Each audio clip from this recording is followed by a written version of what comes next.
Kita telah melakukan rapat Dewan Pengarah karena sesuai dengan Perpresnya kita harus mengadakan rapat ini sekurang-kurangnya setahun sekali.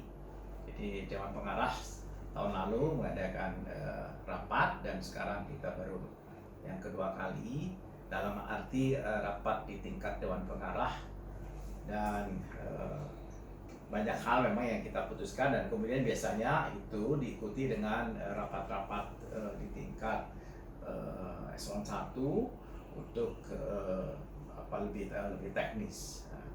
Hal-hal yang tadi yang kita telah yang saya ingin ingatkan pertama bahwa Dewan Pengarah ini ditugaskan itu mengkoordinasi dan memberikan penetapan terkait dengan kebijakan terkait Satu Data Indonesia dan juga bagaimana pelaksanaannya, kemudian memantau, mengevaluasi, kemudian kalau ada masalah, bagaimana masalah itu diatasi, termasuk hambatannya, kemudian menyampaikan laporan kepada Presiden, baik laporan Satu Data Indonesia di tingkat pusat maupun di daerah.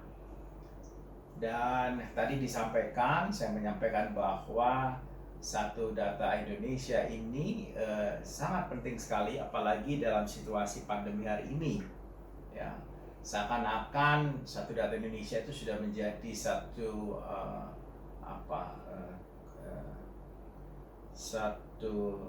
komplement ya, satu complementary, sesuatu yang wajib gitu ya, compulsory. Maaf, sesuatu yang wajib gitu, sifatnya compulsory. Kalau di dalam kurikulum itu compulsory yang kita mesti sediakan, terutama terkait dalam hal bagaimana pemerintah tetap bisa memaksimalkan kehadiran pelayanan publik. Karena kita ingat situasi pandemi ini adalah unprecedented yang belum pernah kita hadapi, sehingga implementasi layanan digital menjadi penting. Kemudian yang kedua, kita juga sudah menuju apa yang disebut dengan evidence based policy. Bahkan dalam situasi yang unprecedented ini, situasi pandemi ini, kita menggunakan pendekatan scientific, ya, evidence based policy. Jadi tidak dengan serta-merta begitu saja kita mengambil keputusan-keputusan, ya.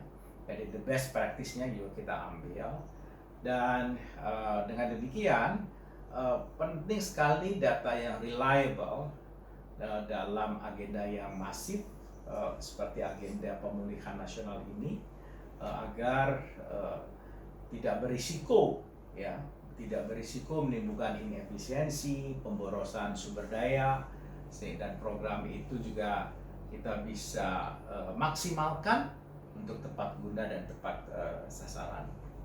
Dan yang paling penting dalam Satu Data Indonesia ini, yang bisa mendorong dan menjadi kunci kesuksesan pemulihan nasional terkait dengan bagaimana dengan tepat respon yang diberikan, ya, keakurasiannya, kemudian keadaptabilitasnya dan kolaborasinya.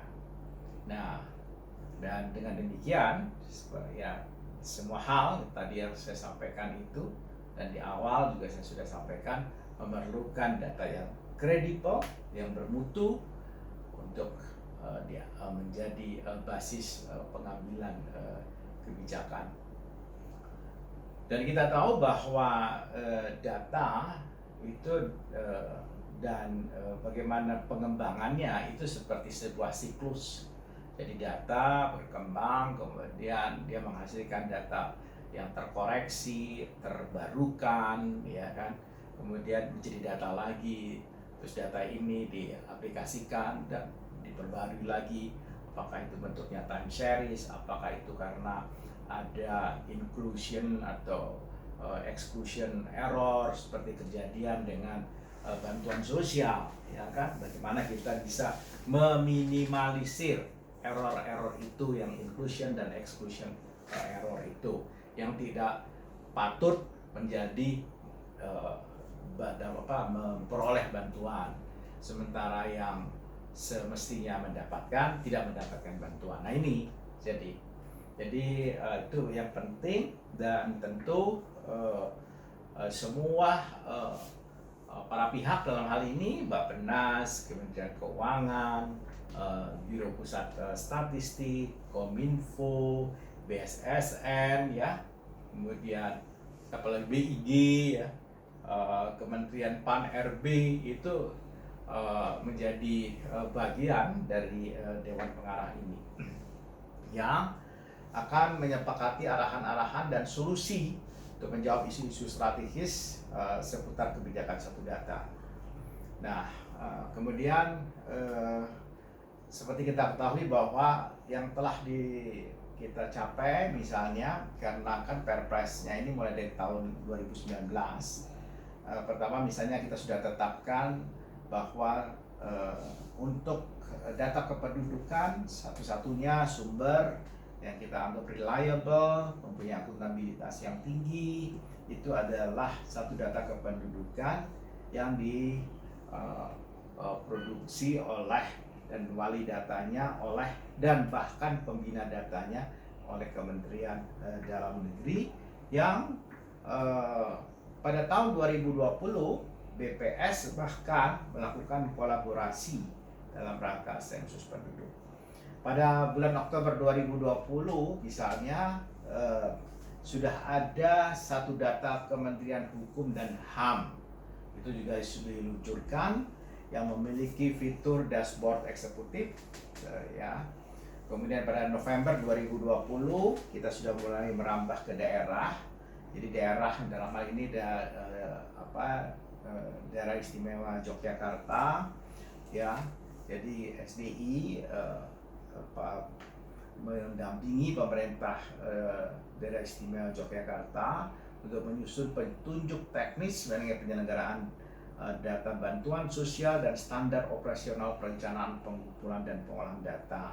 Demikian juga pada Maret yang lalu 2021, Gubernur Jawa Barat misalnya menunjukkan portal ekosistem data Jawa Barat dengan ada 1.208 data set pada satu data Jabar. Kemudian April yang lalu kami menggabungkan satu data dan satu peta, ya, diintegrasikan menjadi ke dalam satu data Indonesia. Kemudian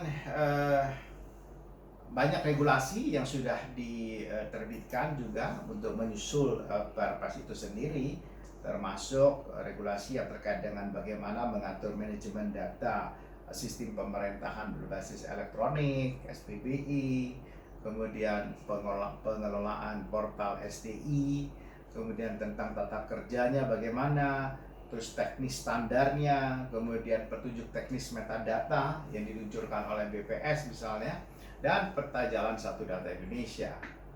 Perkembangan lainnya adalah 66 instansi pemerintah pusat telah menetapkan wali data. Ada 30 kementerian lembaga telah mengisi formulir identifikasi daftar data.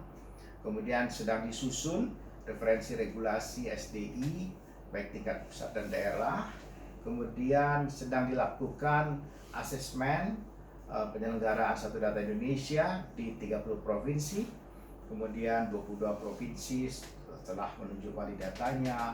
Kemudian ada proses clearance pengembangan portal oleh Kementerian Pan-RB dan Kominfo.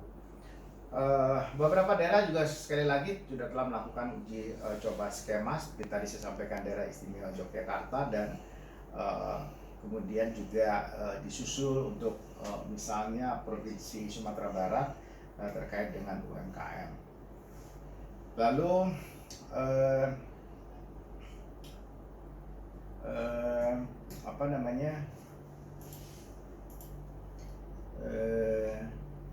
ya pada April 2021 kita juga telah membentuk task force